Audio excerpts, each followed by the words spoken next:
Hey guys, it's Chris Hall. How's it going? Today I'm going to talk about the differences between a 2004 Special Operations Equipment knife pouch versus a 2024 Special Operations Equipment knife pouch. I recently picked this guy up because I got my first Strider knife. So this is a 2004 piece, and I got it for my first Strider knife. And this is a collaboration. Not, I guess you could call it a collaboration, right? You know, SOE did the embroidery, and this is the Strider Knives logo, the word mark here in the logo. And I'm not exactly sure how this exact pouch launched, but I assume that it was probably either launched as its own product or given with the purchase of an SOE Strider knife, or maybe it was just made for, maybe Strider Knives bought bought a bunch and included them with their nice knives, or maybe like at a blade show or something. Here is a 2024 example. So this is the same product, the knife pouch, and this I bought recently. So let's take both these up here, and I'll show you a little bit about them. So I'm going to take out the items here, just so I can empty them out.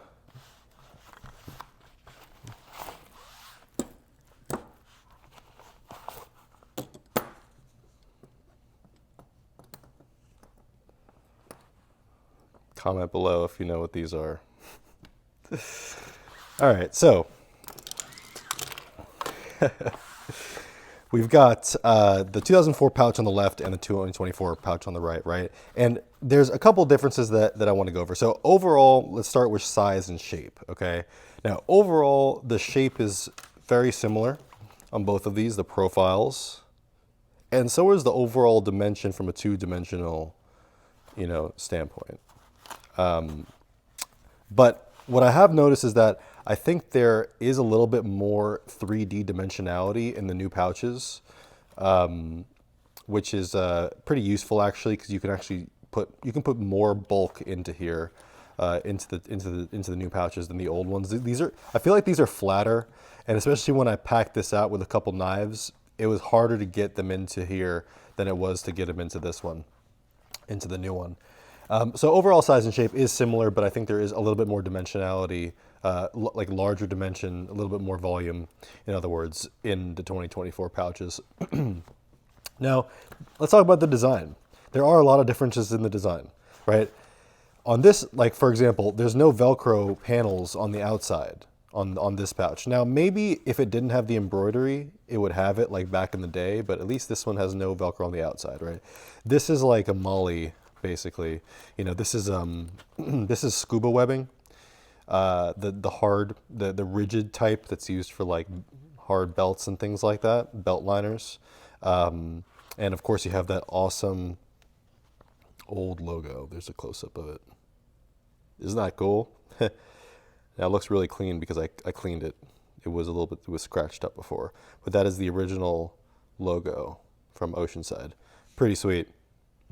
There's a close-up of it, the front there. So again, there's a Velcro on the outside here, but no Velcro here, and Molly, Molly on the back here, and there's the different logo. Here's the new logo for the record, if you've never seen that. On the back, no logo. Now let's go to the inside. So the inside on both of them have Velcro on the inside, but there's Velcro only on the left here, and then there's Velcro on the left and right on this one, okay? And because there's Velcro on the outside, you can see the stitching coming through here as well, and you can't see it here.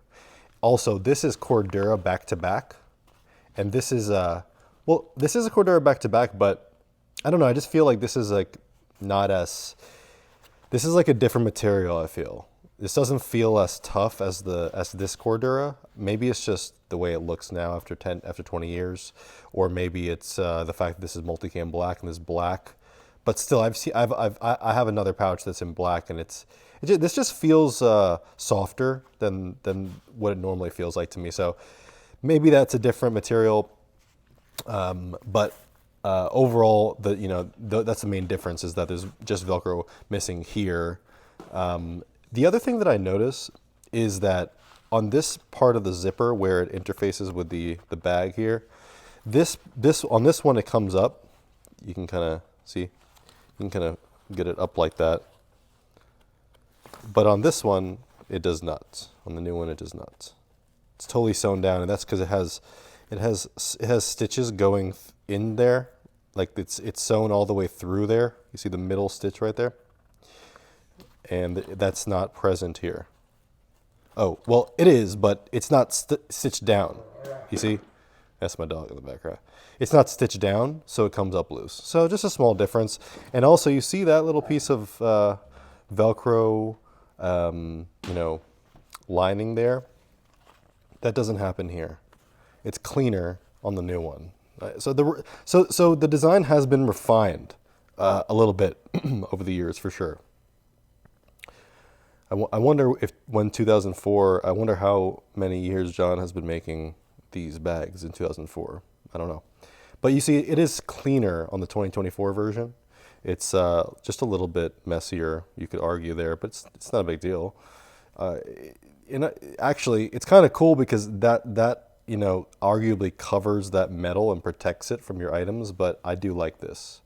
Maybe, I think John probably did it for that reason too. It just looks better. All right, now let's talk about the actual zipper itself. There's a difference. Now, I have redone this zipper, but the original zipper for the 2024 knife pouches are just a black lanyard, and John cuts off the zipper pull and puts on just a black lanyard. Okay, this is mine. This is black multicam lanyard with some shrink wrap here.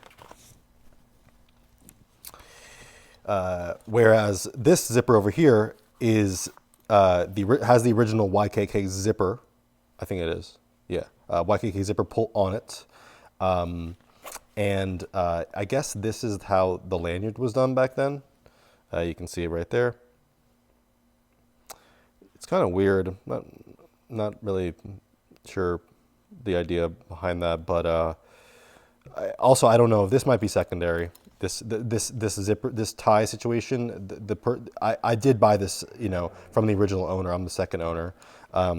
So it might be him that redid this pull. I'm not sure if they came from the factory this way, but I definitely plan on changing this because I don't like the way this is frayed and stuff. I would definitely change it, or I might even cut off the zipper and redo it like this one, just because I really prefer it. But if you wanted to keep it original, I guess, that's how it would come.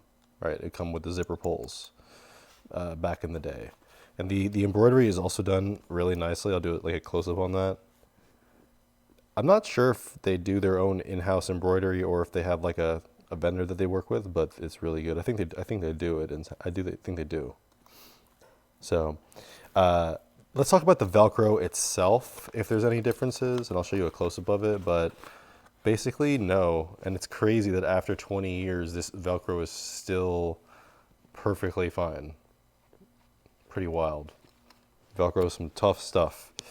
And by the way, so this thing came pretty dirty when I got it, and it looks way better now. Like, you see how clean that label is. You see how clean this is. The black, even compared to, well, this is multicam black, so it's not really black, so you can't really compare it. But basically, this thing is basically perfectly clean now. But there are a few things that you can do to SOE bags in general, and some things that I did to this to make this thing to clean this thing up and basically restore it. So I want to go over that. All right, so one thing that you can do to clean up SOE products and nylon in general is you can use a lighter, just a normal, like a Bic lighter, like with a soft flame like this, to burn any loose threads or threads that are coming undone. They come undone over the years sometimes.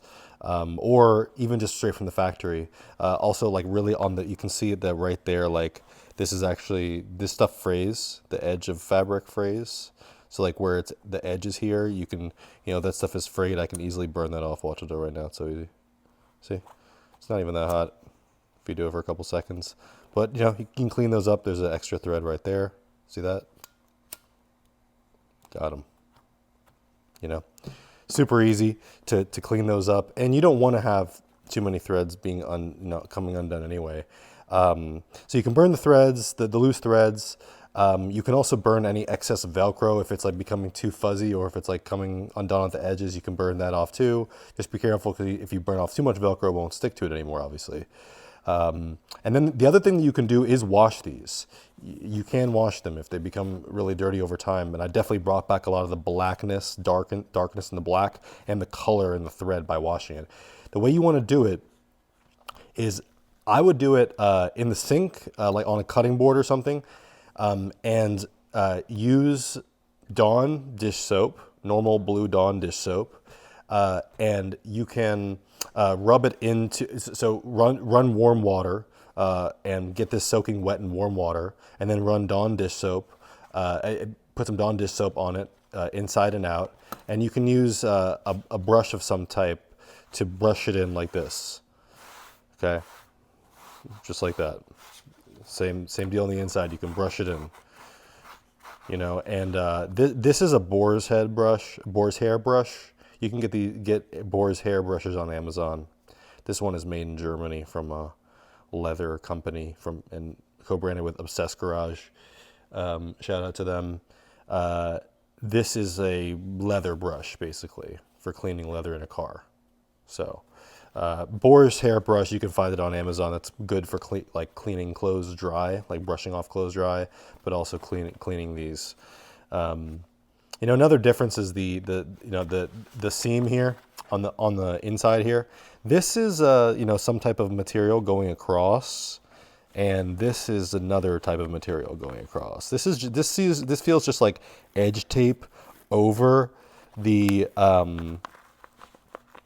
nylon. That's it. Maybe a piece of plastic in there. It almost feels like, but I don't think it is. It's just the nylon. It's just the Cordura, the multicam black Cordura plus the Velcro with a laminated backing. Feels like that, but then it's just edge tape on top of that. Now let's look at the difference here. This is the nylon inside, and then with, I guess, another piece of nylon over it, because that's not really edge tape, I guess, but that definitely is showing this like weird white stuff in it, or white coloration over time. Not really sure. I even cleaned it, so not really sure what that is, but it is showing that shows some good discoloration versus this, which I don't think would show a lot of discoloration. But one of the things that I want to talk about in this video overall is just the fact that John says this too, that people say that things are not made how they used to be made. Well, SOE overall really is, and here's your proof of it. That's really why I wanted to make this video. So you could see that even in 2004 versus 2024, yes, there are some design differences, and there's definitely improvements, if anything, in this one. Not that this one's bad, but that there are improvements, if anything. It did not degrade over time. It only got better. Even after 20 years, price of everything went up. Price of labor, price of materials. Everything is more expensive today. The cost of doing business is at an all-time high. Customers are at an all-time annoying. It's very difficult to do to make handcrafted products in America. So the fact that he has only, this thing only costs, I think, $55 or $60, and the reason why it doesn't cost even less is because there's just a lot of parts to this. There's a lot of panels. There's a lot of detail. The more detail a product has, the more it costs. That's why you can get some big bags from SOE that are like $60 too. You can get like a duffel bag size bag. Large clothes bag is like $65. But these are $65. This is $65. This is way smaller, obviously. It's not about the size. It's about how much work it takes. So yeah, really, there's no difference in quality and bulletproofness from 2004 to 2024. Besides the design, the design differences, this stuff really is made just how they used to be, and I really appreciate that about SOE and John. One difference to note that you might want to know if you're going to buy one of these little pouches, right? So the way you open this, I kind of consider this the front, right? Because it has a logo, and this does not. And then you open it up, and then you have the knives in here, right? So you open it up like that, you have the knives in here, right? But look at this one. If you consider the logo the front, if you open it up, it's upside down. And I guess I don't like that. And that has been changed, I suppose. Unless you want to see this as the front, right? If you look at this as the front, then you can open it up and it's Gucci. And you're good to go. But otherwise, I mean, you know, if you're looking at the logo and you open it up, it's upside down. So it is what it is. But my Strider needed a home. So I think that match made in heaven right there. I got this off eBay from the original owner, so that's what it is. That's my Strider's new home, and there's the 2024 knife case. But there's just something about the nostalgia of this one I think it belongs with. Also, it's not like you can just find a Strider knife case. By SOE, you can't just find those things. Maybe one comes up every couple months, and these knife cases are worth more than the knives that 99.9% of people probably carry. You know, at this point, they are highly collectible, especially with that logo. So maybe it's it's 2024. I'll do another review in 10 years or 20 years, and we'll see how this thing holds up. Other than that, it's been a pleasure to share this information with you. Hope you guys learned something. And as always, leave a comment if you had any type of question, like the video, and subscribe if you want to see more. Thanks a lot. Appreciate it. And have a good day. I know the video's over, but I have to give this 2004 Strider SOE pouch props because the way that it lies so flat is ideal for putting into a toolbox, into a like 2-inch drawer. You know what I'm saying? Versus the other one, since it has that more dimensionality, if you put it in, it's more likely to get caught on here when you load it up. Trust me, I know I can't put these in that loaded into these top drawers in this Rousseau cabinet. I think these are 2-inch drawers on the top here. So that's another plus for the 2004 version. Super flat. And I like that. Really cool. All right, guys, see ya.